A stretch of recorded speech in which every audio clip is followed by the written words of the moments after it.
Welcome back everyone. After being at Snakes Down Under last weekend, we're back at home this weekend to look at the water pythons.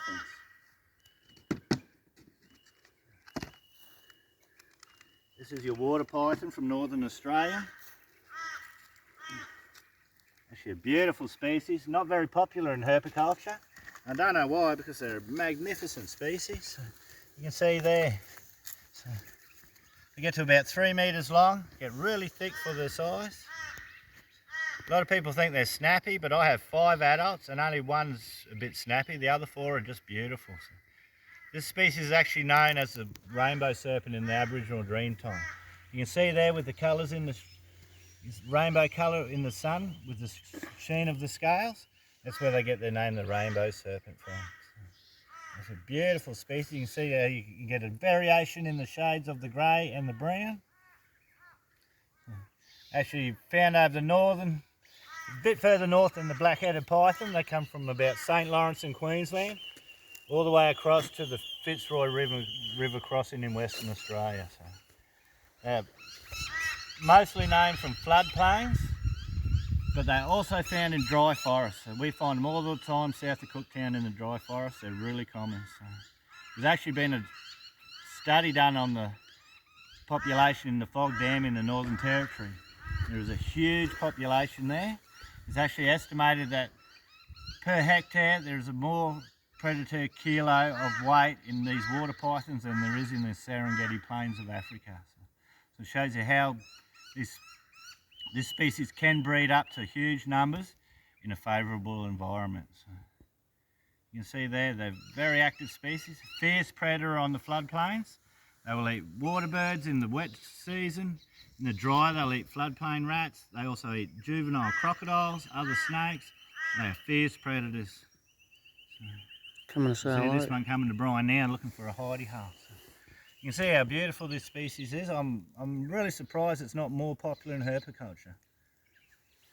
My adults would breed every year if I let them, but I'd always hold them back because I'm just worried about getting rid of the juveniles. So you don't want to be stuck with 1,000 babies over 10 years. You see how placid they are? So this one's about 1.6 metres long. It's pretty thick for its length. You can imagine how thick a 3 metre specimen would be.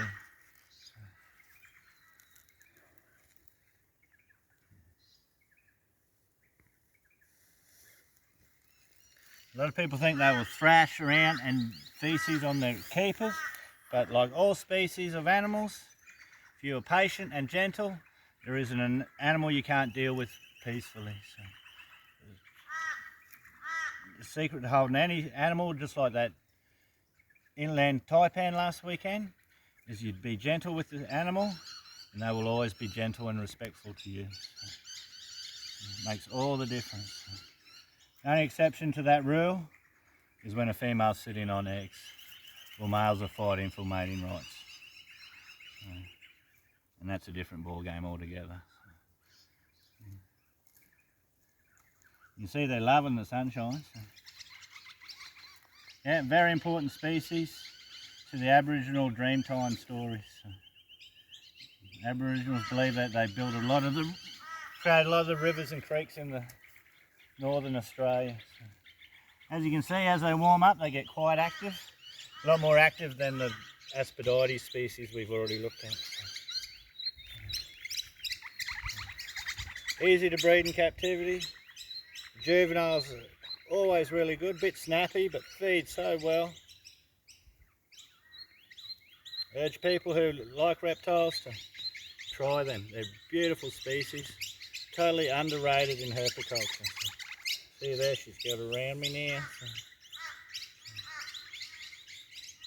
putting a bit of pressure on there. So, this one's hiding, trying to go up Brian's pants there. So, you won't do that to him.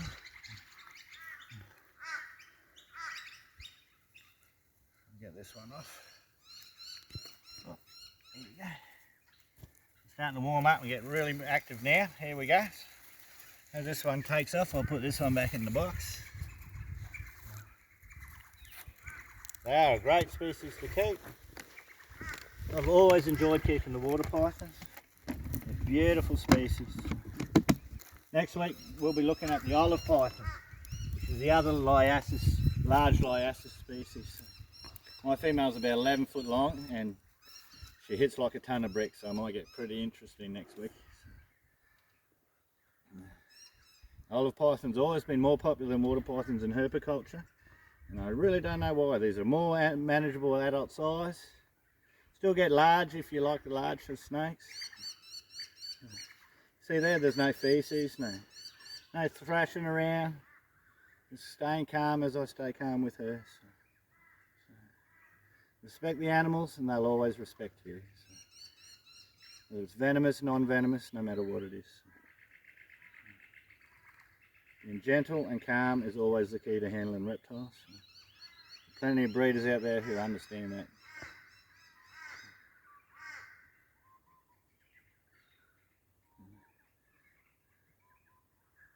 Well, that's it for today. If you like what you're seeing, make sure you like and subscribe to the channel. So next week we'll be looking at the olive python. Like I said, she's quite a large specimen, and she has a temperament on her, I tell you. So it will be very interesting next week. Hope to see you then. Bye for now.